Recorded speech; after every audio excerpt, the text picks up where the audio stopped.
You recently made the move from college to a job.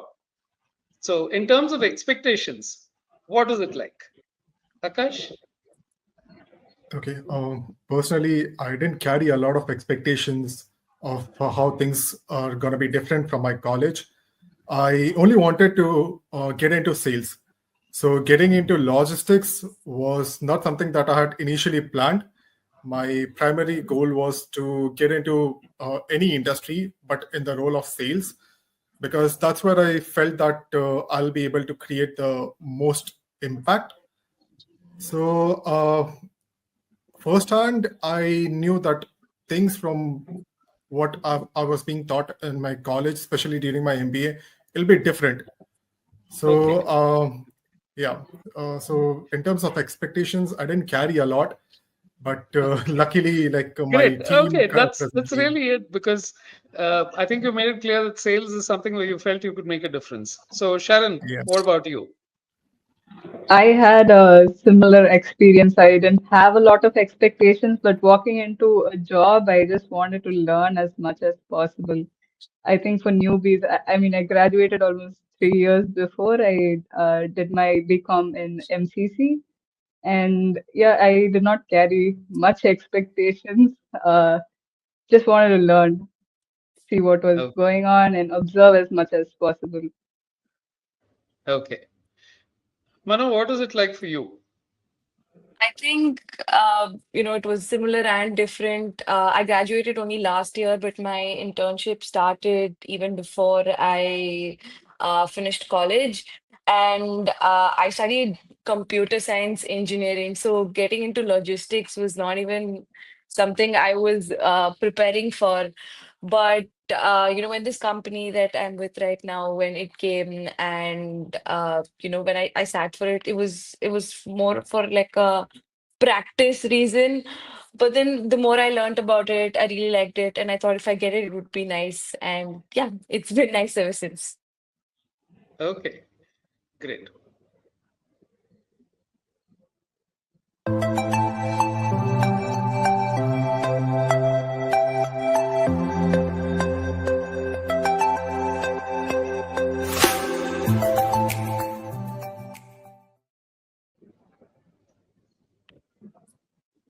Welcome to another session of My First Job. Today we have the youth panel, and I'm pleased to welcome three smart young people who are in logistics. Akash has done over 10 internships before joining the TT Group as a management trainee. He's tried his hand at marketing, journalism, psychology, quality analysis, event management, and secured his MBA from the Great Lakes Institute of Management. Now he's into logistics as the sector goes through massive changes. Manognya is a senior supply chain advisor at Pando. The company is into AI implementation through agents in the supply chain, and Mano is into account based marketing, which involves getting to know clients and their needs in minute detail, figuring out how agentic AI can be deployed for their operations. Sharon Tyagarajan is into business analysis and revenue management in cargo logistics with the TT Group. She has completed her IATA training, works as an audit assistant at Deloitte, and in her current role, looks at leveraging data to enhance freight profitability and optimize capacity utilization. I'm Venugopal. I head Ideascape, an agency which is into branding, design, and advertising. And each week we look at career journeys which are full of twists, turns, and insights. And today, let's talk to these smart young people and figure out what exactly they have got planned for the future. Okay, so the transition is one thing. What was it that logistics itself has turned out to be? Oh, let's go back. I think let's not start with the job. Let's start with college. Let's start with what were you like in college? Any one of you. Let me not do a round robin each time, otherwise it'll get predictable. So I'll pick any one of you and then say, okay, Sharon, go. What were you like in college? Definitely not studious. Uh, Prepared for exams just the day before. I come from a very fun college, with a lot of cultural activities. So we have like department-wise, interdepartment, intercollegiate. So most of the time I was out of my classroom, definitely not present in class. But yeah, even whenever I did attend class, I made sure I was attentive there, and that's Okay, what made me write my exams, do better in my exams. great. Mano, what were you interested in and how did you get into logistics? I did computer science with a specialization in business systems. And I think, being in business development right now, the systems part is what has taken precedence now. But that was in the last of my expectations. That would be like a optional add-on subject that I would do for like a better GPA. But that is what I'm doing with my life right now, which is a very big surprise to me myself. But yeah, that's how I was in college. Fun fact, I went to college offline only for 1 year with COVID being there for 2 years and my internship in the last year. So I went to college only for 1 year. Okay, so you're part of the COVID batch or Yes, the set of very much people so. who, saw most of their education and interactions online. I'd like to Yes. see what happens over 10, 15 years down the line. And there's no difference at all? Or can you tell people who have had to go through that?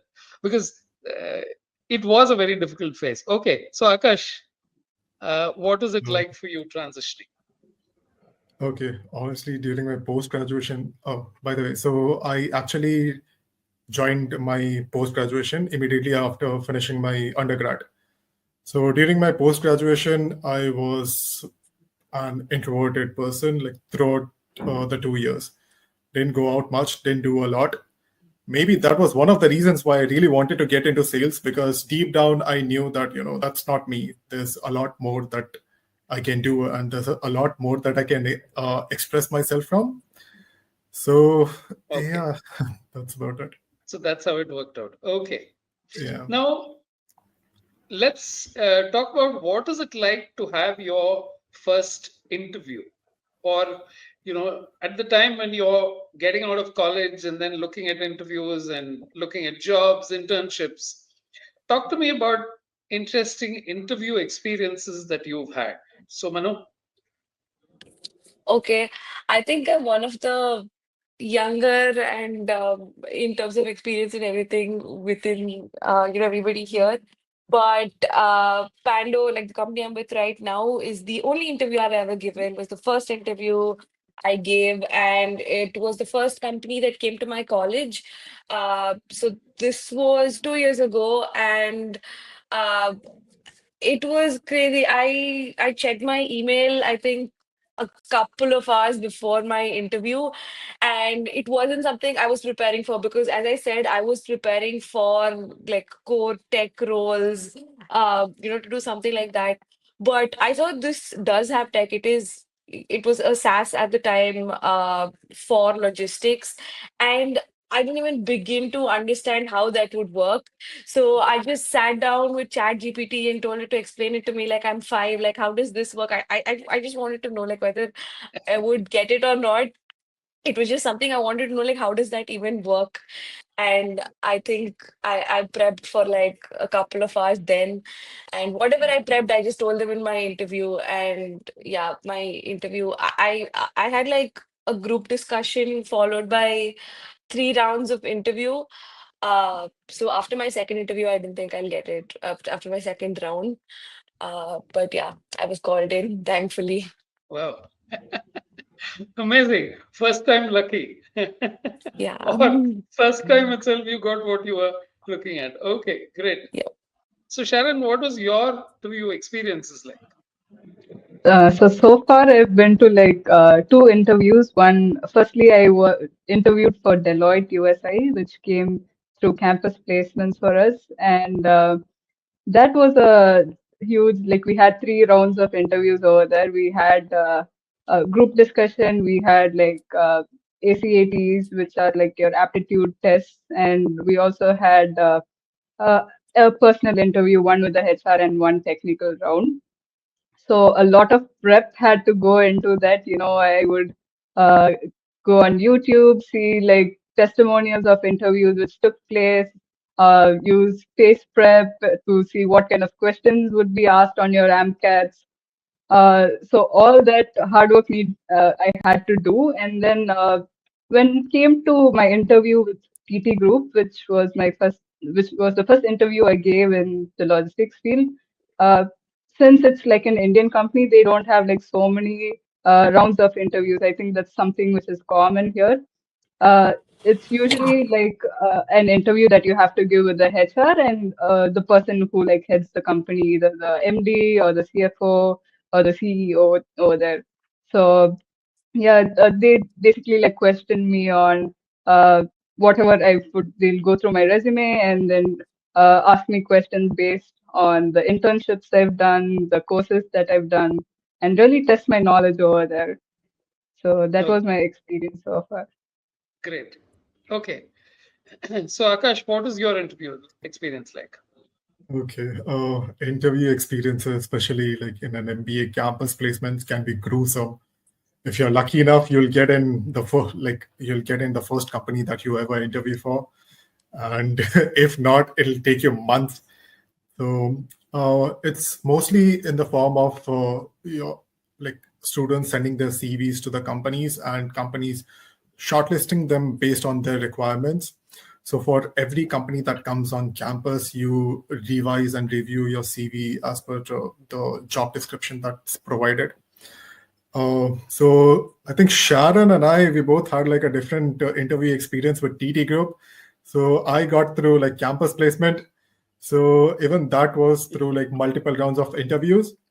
For TT Group, I didn't have to go through GD group discussions, Okay. but before me like having my final round with the MD of the company, I had given 2-3 rounds of interview. But for me, it was mostly about what was the area that I wanted to work in and the kind of internships and the academic projects that I had done in order to like justify my inclination towards like working in sales and marketing. So for me, it worked like that. Okay. Right. So let's talk now about, what were the kind of things that went through your mind before Mano, you were lucky enough to get in on the first try. Did you do any internships before that? No, Pando Or was my no? first. Okay. Akash is the veteran here. He's gone through 10 of them. So, which is actually a wonderful way to, it's almost like, you walk into an ice cream parlor and then you say, okay, give me a taste of that. Give me a taste of this flavor. So you get to know what is, let's say journalism and, something else. But you've sort of gone to the, that, let's say diving board and then plunged straight into the pool. What about you, Sharon? Did you do any internships? I had done one for a very short period. I also like uh, more than internships. I think I helped out in my father's warehousing business, which you know, I just saw how things worked over there, like the inbound processes and the outbound processes. I Okay. also was involved in some of the exports which were taking place there, and yeah, that was Okay. pretty much it. Did you do a course finally in commerce? Is that what you graduated in, or Yes, no? I did my bachelor's in commerce, and then Okay. post that I worked at Deloitte for like 1 year. And after that, Okay. initially my interest was in the logistics field. So my dad being in the warehouse industry, that wasn't much glamorous for me. I found the air cargo industry, more adventurous and glamorous. So I thought I'll like pick up IATA course. So that's like your International Air Transport Right. Association. They offer a lot of training and courses. So I just picked one cargo introductory course and found very interesting. I couldn't stop reading. Like when I opened the book, it's around like 800 pages. I finished the whole thing in like a month's time. Yeah, Okay. it was a Okay. self-learning course also. So that's Very where the good. interest Very good. in the sector began. Okay. Um, since it's fairly close, you guys haven't spent a huge amount of time out of college. So what is it that you see with the rest of the students who have been your classmates? What are they struggling with? And what is it that they are trying to understand? Where do you see that there's a gap? Is it that they don't know enough about the job that they're trying to do, or they don't know themselves, or they don't know where they should start? Where are the conflicts? If I may, I like Yeah. presently I Go feel right like ahead. the expectations out of the students who are like either in the final year of their college is comparatively a lot more than a decade ago, especially because the competition right now is more cutthroat. So the problem that most of us face is the probability of not knowing what exactly do we expect out of our corporate careers. So like for example, I just knew that I really wanted to get into sales and I was desperate to get into sales. Logistics is something that happened to me by luck and by chance.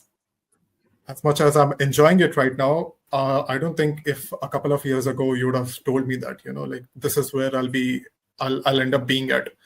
I would have been surprised and probably even laughed at because uh, I like before joining TD Group, I had no idea the air cargo industry is such a big deal. So this is something that most of my peers, my classmates, or my juniors like go through. We don't have like a lot of clarity, but to give my institute credit, they are trying to transform in terms of more like practical learning. Like we had a bunch of industrial visits as well, wherein students actually got an opportunity to look at how different industries in different sectors work. So that usually gives a clearer picture of what you want to do in your future. Okay, So great. So, Mano, what did you think of? What are the kind of, you told me tech, but I want you to expand on that a bit. And what were Uh, the things your classmates did? Yeah.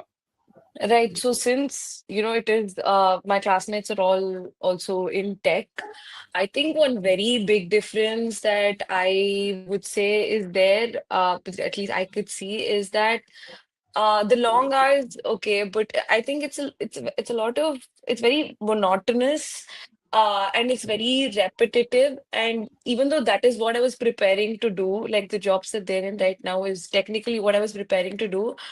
I don't think I can see myself enjoying doing that the way, it is for me. Like Akash said, by luck and by chance is what I got into, a logistics company, and just speaking to different people, learning new things every day, the sheer complexity of it. I think that breaks the monotony in a different level that I think, a tech job wouldn't do for me. And yeah, I think that is the big difference, I would say, between my classmates and me currently. Okay. Okay. Sharon, what about your classmates? What are they working with, and how are they approaching this? Okay, so currently, I just completed my PGDM in logistics at Loyola Institute of Business Administration, which is like a weekend class that I take. And there are around like 20-25 students in my class, and some of them are fresh out of college who joined PGDM. Some of them have work experience. Uh, people who have work experience, they are seeking to like upskill themselves doing this course, and the ones who were fresh out of college, they're like still exploring, and they're looking at these different sectors because logistics is very wide. There's warehousing, there's transport, in transport there's air, sea, land. So they're all like excited and a little confused because they don't know in which sector they have to go. So they're doing a little trial and error here and there. Right. No, that is to be expected because I think that is an issue. See, what I want to understand is the reason we started this entire channel is because we were trying to answer the questions that you're asking. So, being on the other side, I have a certain way of how what would you suggest is the best way for people to get to know that something like this exists? Because if you can hear about, I'm assuming certain things. That is, if you know about a career that a person has already gone through, if you know what they have faced, if you know what the actual job is like, does that clarify things? And how can I get across to more people, more young people who you think will benefit? Or do you think they'll benefit at all? Uh, Presently, I feel like most of them want a job. It doesn't matter, which industry or sector they are working in. Okay. I feel like that's one of the Okay. problem. I don't want to say problem. It's an opportunity for most of us as well. We are looking for something that like helps us find that form of fulfillment, as much as it is about the pay or as much as it is about the skill that you're working in. I feel like especially my friends from my generation, like the same age group that who fall under me, we are sort of looking at the common balance where I like going to work. It should not feel like a task that I'm doing.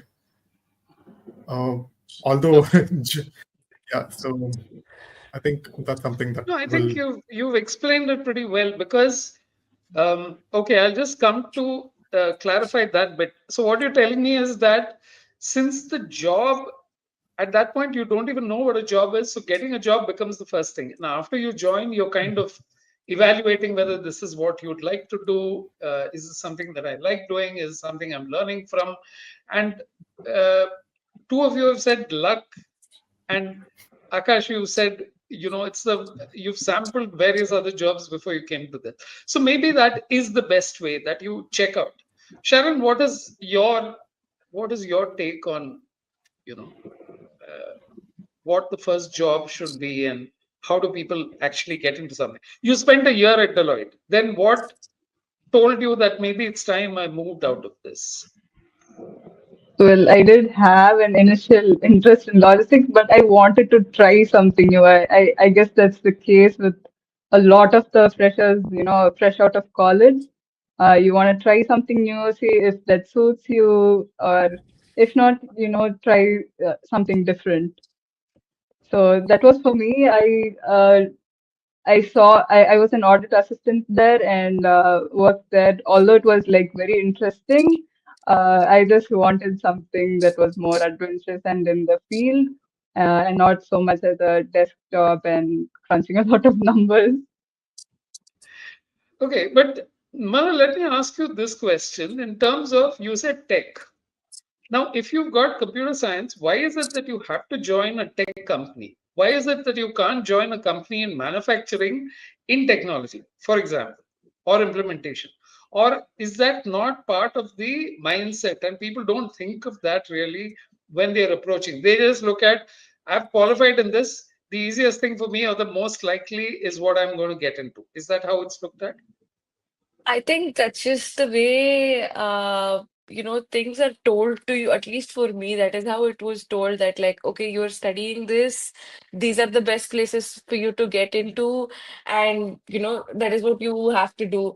I think that was the expectation that is set as a part of the course itself. And Akash said, like, how they had like several industrial visits and a lot of hands-on experience. I think if people are more participative in that, they can actually see what is different and what suits them the best. And I think people can choose accordingly. I think I'm a bad example for that because I just did one internship and I really liked it and I'm just going with it. But like, yeah, people should try a bunch of different things and to actually figure out what suits them the best. Okay. So let me ask you the question that practically every young person, first looks at.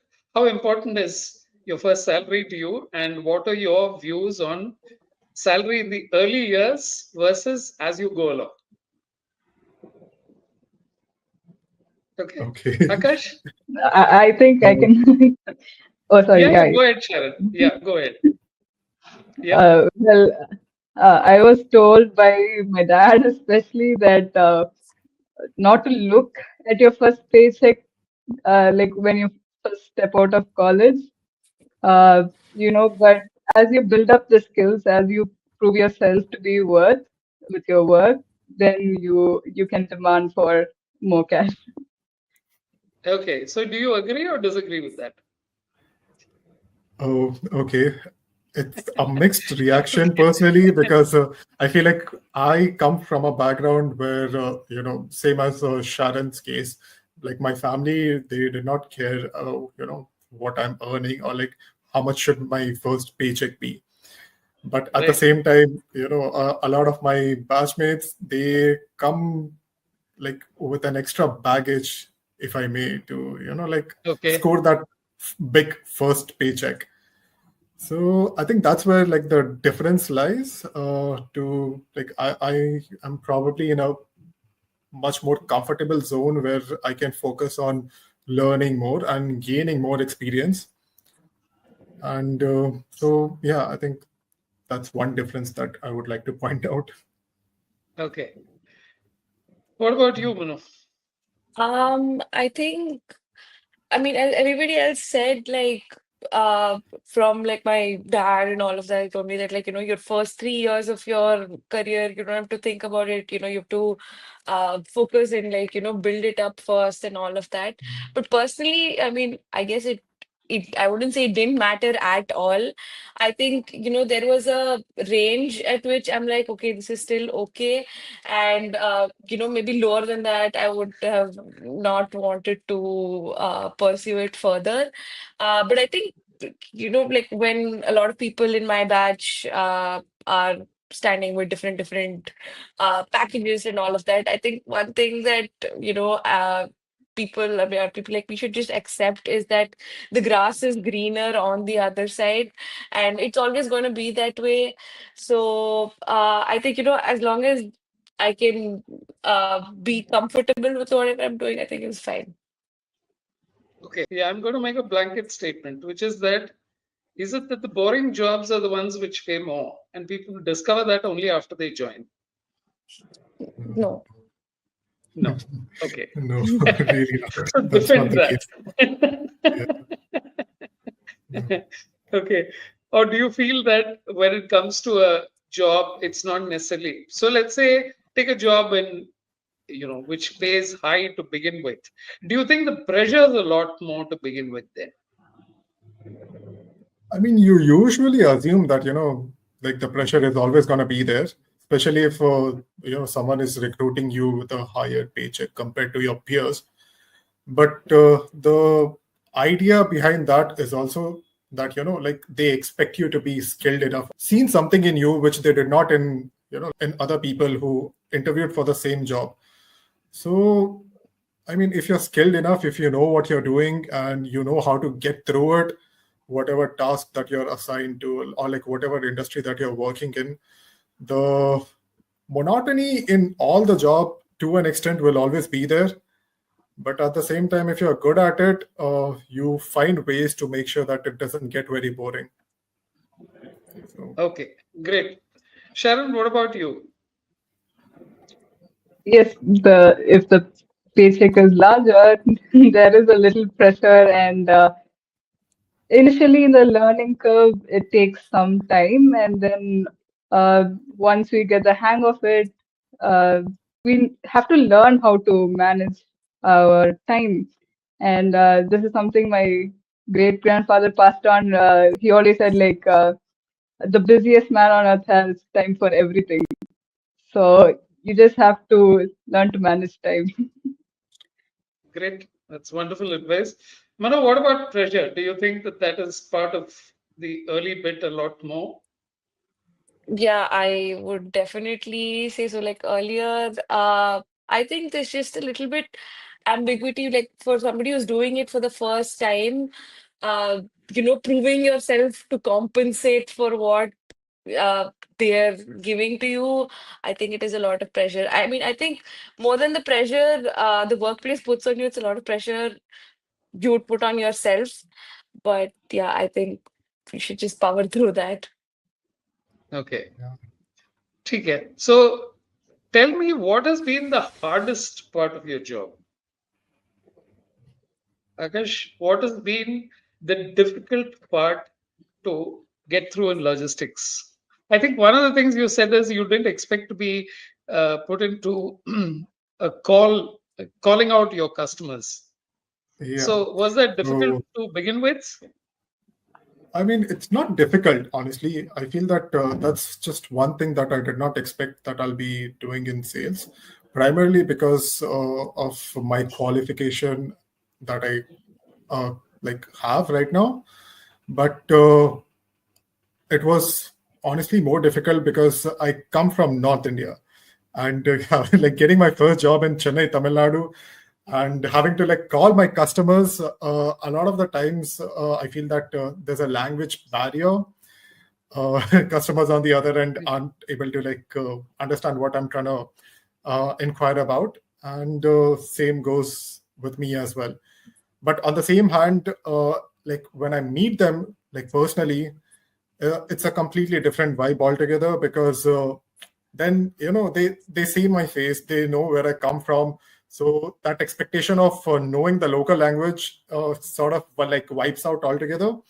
So which then helps me particularly in terms of like communicating and being able to explain my product a lot more clearer. So I am Okay. trying to get the hang of the language right now. Hopefully in a few years I'll be fluent. Yeah, these were the things they don't tell you in college, that learn a local language and then regional languages, and that's always going to be a. But I've had this as a common theme in at least 5 or 6 episodes where people went to a new place, and it could be factory workers, it could be part of a team which they didn't get to know at all, and they had to learn the local language within a few months. So those are the things that you probably have to understand and adapt to very quickly. So, Sharon, what about you? What has been the pressure point? What are the kind of pressure points that you had to deal with? Well, initially, I did have a difficulty of understanding the process flow, the business process flow, and I just went around talking to people who work there, finding good mentors to who helped me understand those processes. Other than that, no other pressure for me so far. So good. Okay, so you adapted. Manu, what Yes. about you? So for me, I think my role being a customer facing role, with supply chain itself being something so complex and so ever changing, um, our product keeps evolving to support that. So, I started 2 years ago. 2 years ago, I feel like whatever our product was is completely different from what it is right now. It was just a B2B SaaS. Right now, it's AI for logistics, and with different things happening. Just for an example, if like with the tariff changes, it's a whole different story we're telling them, that like we can help you with the auditing, with the visibility, and a lot of other things. So I think the fast paced changing and understanding that, I think that uh, is a challenge every now and then. Okay, what do you miss about not being in college? I can skip my classes, like, but I can't skip a day Yes. at work. Especially like having passed out very recently, like I passed out in April. Oh, so I just miss hanging out with my friends and chilling in my room like during class hours. So It's natural. Okay, Sharon, what about you? What do you miss about college? Uh, our college was very, all the departments like hung out together. It's a huge forest area, so walking in the midst of those trees and going to the canteen. We had to walk from class to canteen. It was like 1 kilometer, so our breaks were long. So that's the part I miss the most. Okay, and Manu, what do you miss? I think, like as a part of my college, I was in the different clubs in the college. Like, there's a dance club and, several other clubs. I think like making myself do more extracurricular activities is something I don't get to do as much now, and I wish I made better time of it when I was in college. The 1 year I was in college. Okay, fine. So now let's talk a little bit about the job you do. What is the function, and what is your understanding of um how you're doing it, and what do you hope to grow into over the next year or two? So, Akash, do you want to go? Sure. So, like, currently, I am under the designation of like a management trainee, but as I've mentioned, uh, it's my job is mostly related to sales. Sales in the sense I work with several airlines in the cargo department, and my primary function is to fill the plane's belly with cargo. So, like, I need to Hungry meet planes, yes, agents. lots of them. Yeah, Yeah.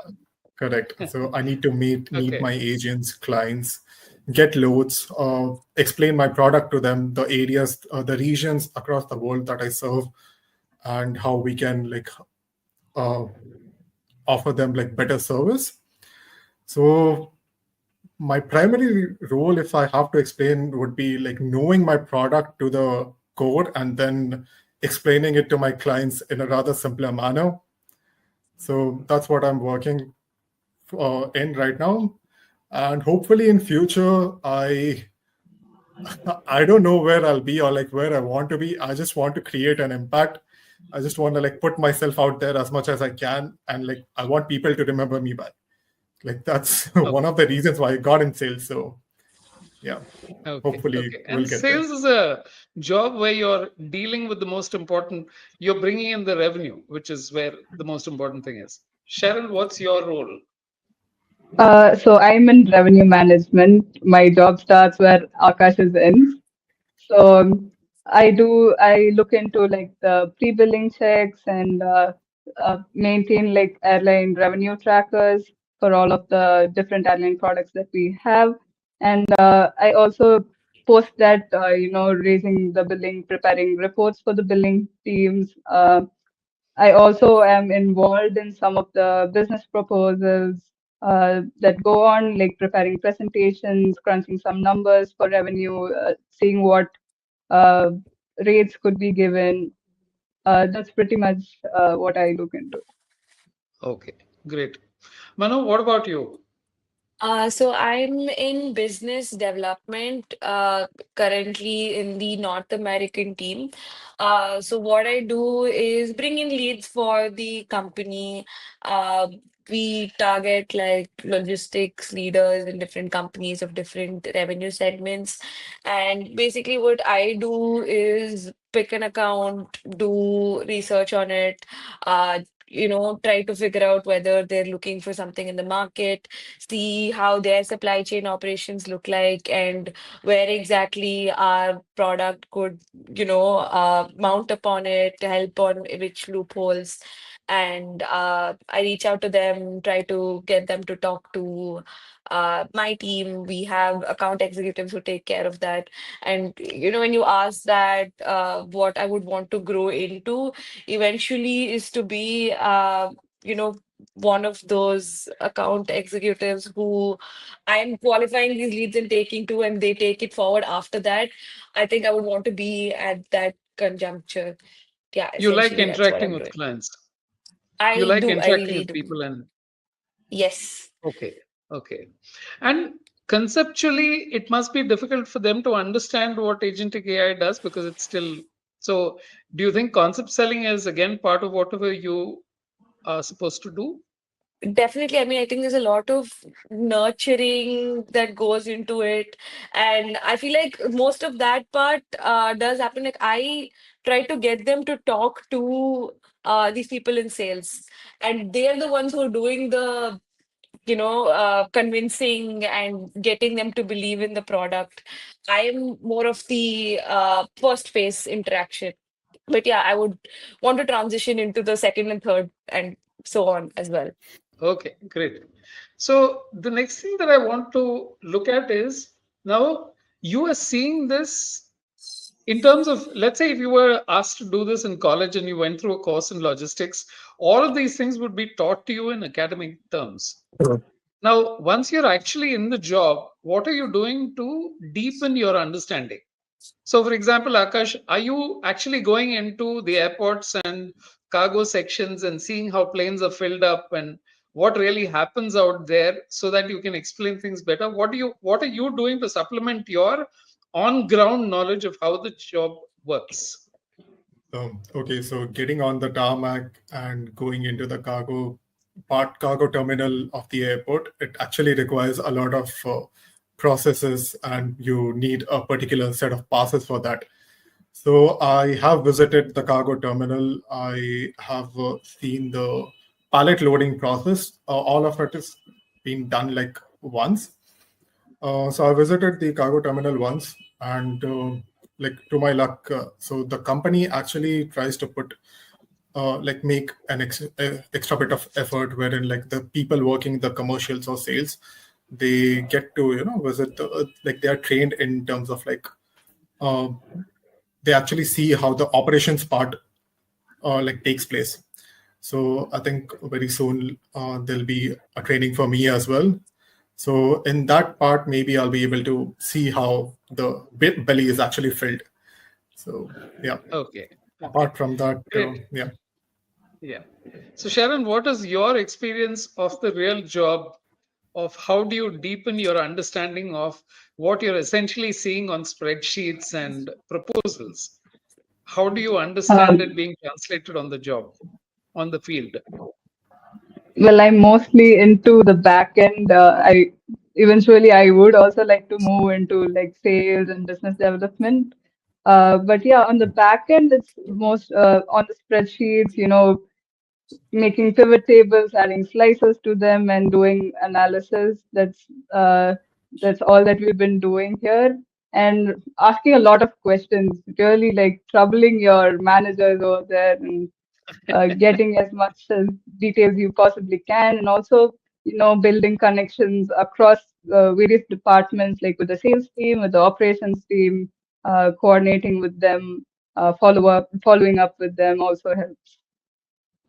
Okay, wonderful.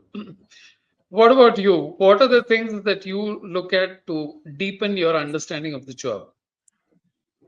I think it's just trying to stay as current as possible with whatever is happening, because I feel like sometimes I speak to somebody and they tell me a brand new problem, and I am prepared for like 98 of the 100 problems, and then there'll be something new and I'll just not know what to say. So I think, yeah, should be prepared for everything and just stay current with what's happening so that you're one step ahead, and you know how to tackle it when it comes. Okay. So that's interesting because that's really how I have news for you that even 20 years down the line, when you think you know the answers, you will always find somebody who asks you a question to which you don't know the answer for. It's not as if it's a problem that only people who are recently on the job face, which is the reason why half these things are there. But tell me, are there, let's say, in terms of people prefer to change jobs fairly often in today's world, or they look at.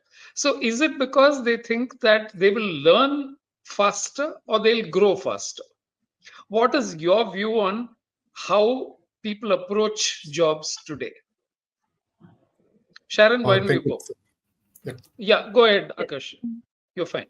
Yeah. Okay. I think it's a mixture of both, and the other part that I would like to add is money. So, Okay. uh, yeah, uh, people usually switch nowadays more often. It's because like we discussed earlier, that every job tends to be monotonous, after a certain point of time. So to get rid of that monotony, to maybe pursue goals that they have realized that being in the same company for long, it might take like longer to reach there. And money is always like an added incentive, especially if you're good at what you do.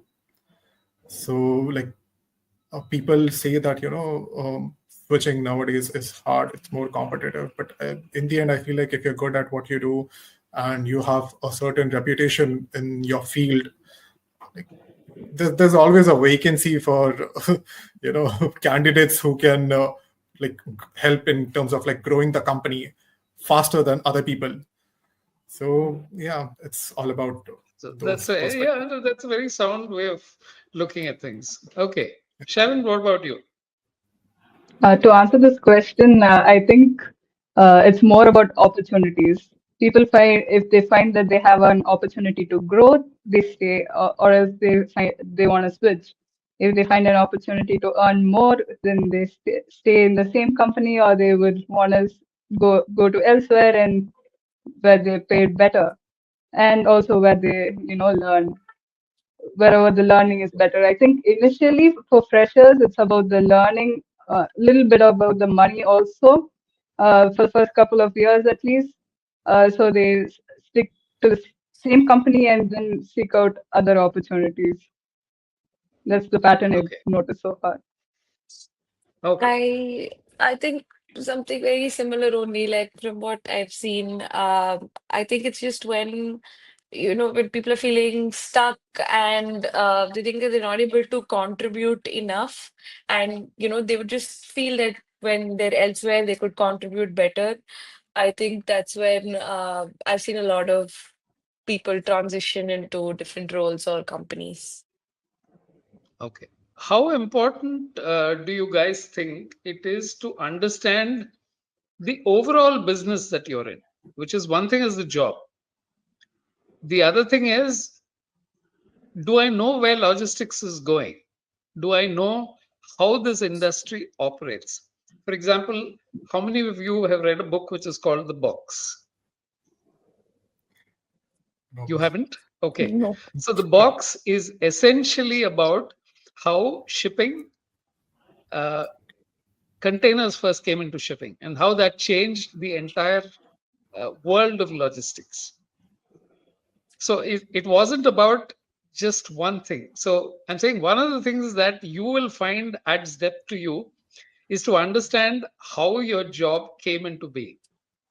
Because it's one thing to look at it from a perspective of what do I do every day, but it's another thing altogether to understand how did somebody who had to solve a problem 30 years ago, 40 years ago, 50 years ago, how did they go about doing it? Because that tells you what happened in the past.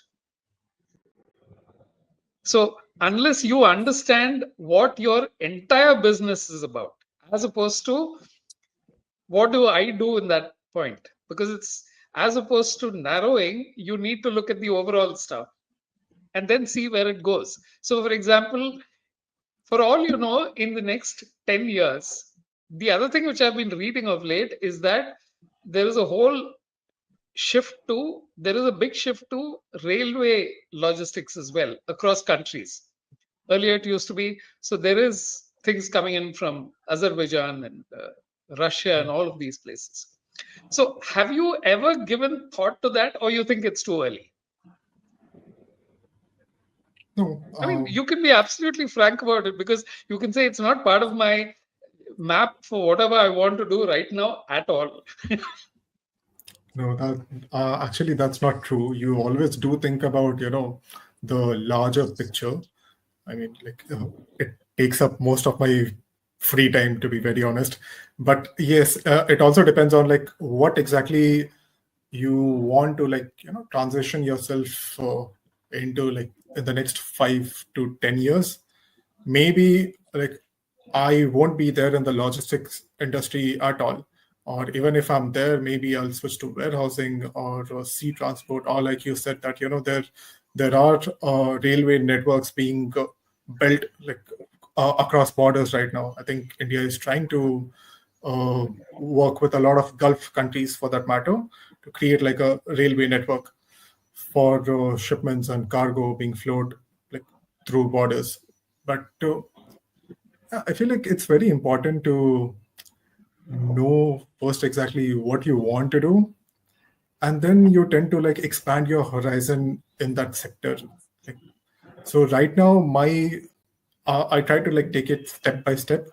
So as even though presently like I'm meeting with a lot of MNC clients, uh, I want to know how exactly my product works like to the core. And for that, like you said, that have if at all I get to visit the airport cargo terminal and see like how the cargo is actually loaded and offloaded. So I want to get an opportunity to first do that. And even though like presently it's not possible because of a lot of constraint, I get to meet and talk to people who have done that previously, so that they can give me like a clearer picture of it. And what it helps me is to understand how exactly my product works, and then I can explain it to my customer. And I think that is something that I would like to continue doing. Like if I know enough about my product, then maybe I'll try to find out what exactly is the next thing that I want to learn in my industry that I'm presently working in. So yeah. Okay, great. So, Mano, what do you do to stay, informed about things that are happening in the industry outside of your company? Um, I think LinkedIn is a very, I mean, I am mostly on LinkedIn where I find out about a lot of things because, people are just posting their wins and, any big changes that they Right. have. So it's mostly that, or, I think my office mostly, anytime there's a small change, there is a big session explaining that small change to us. So I think that's what I'm doing pretty much. Great. I think you came out with a recent report on showing how AI will be used in logistics in a very big way in future and how you're leading Yeah, that whole process, which is wonderful. yeah. Okay. State of AI report, yes. Yeah. Sharon, what about you? What is your way, or do you believe that in your function, it doesn't matter which industry, but you get to know things in more detail in logistics here? And this could apply to any industry. What's your take? Yeah, I think it's very important that we know the whole business, like A to Z of it, which will help us build on. And, if you're seeking like leadership positions in the future, like 5 to 10 years down the line, uh, you have to know sorry, just 1 second. You have to know that, and that will also help you understand how you can develop your business, how you can get into the industry and find that blue ocean where you can like tap into. Um, yeah, so it's very important that you know the A to Z. Okay.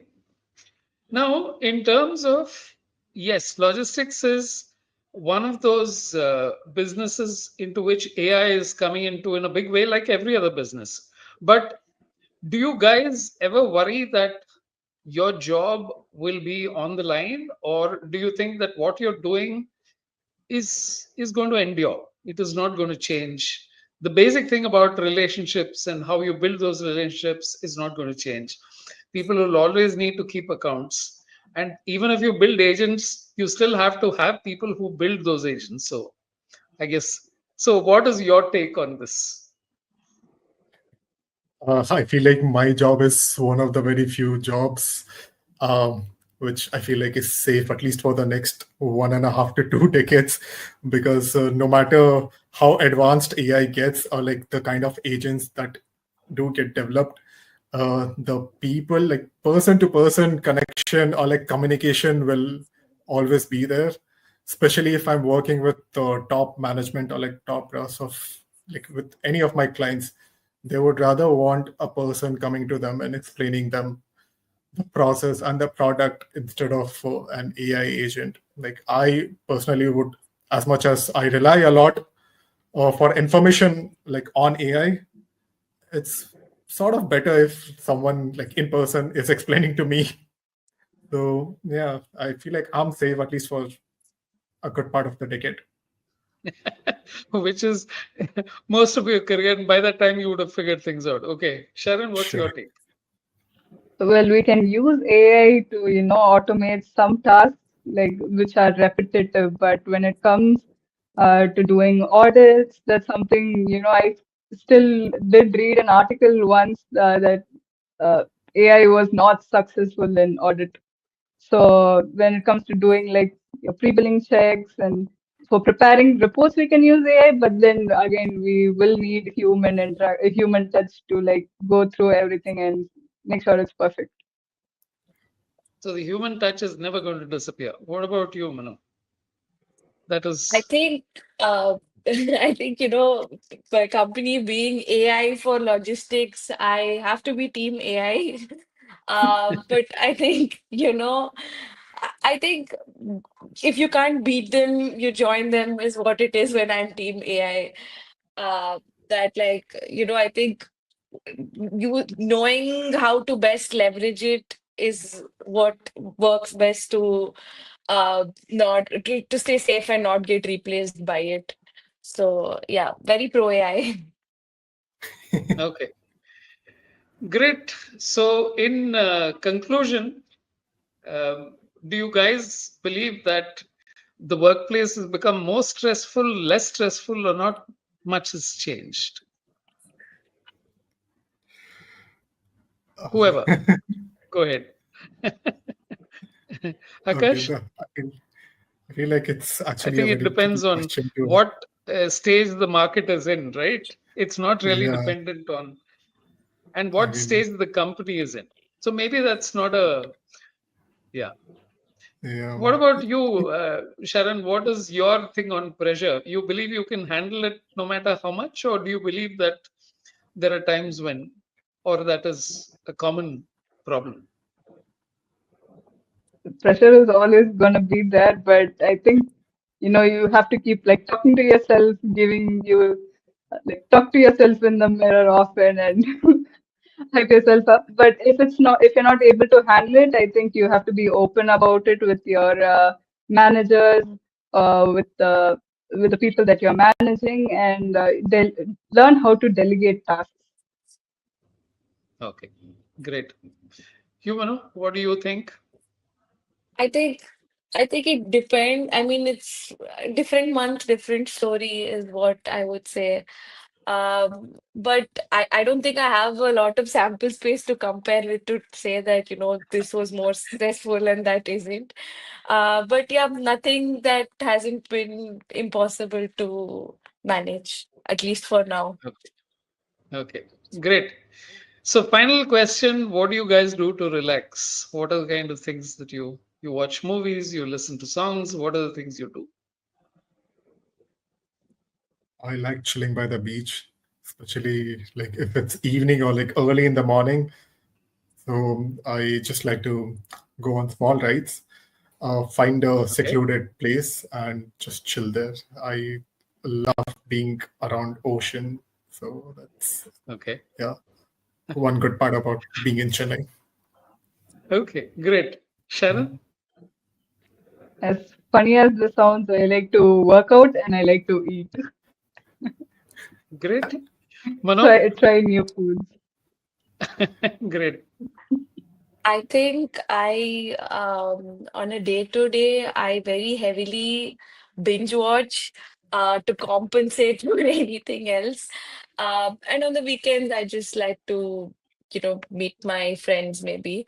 But yeah, I think one big escape is me very, very heavily binge watching until I fall asleep and in any break that I get to. Great. Thank you, guys. It's been wonderful talking to you.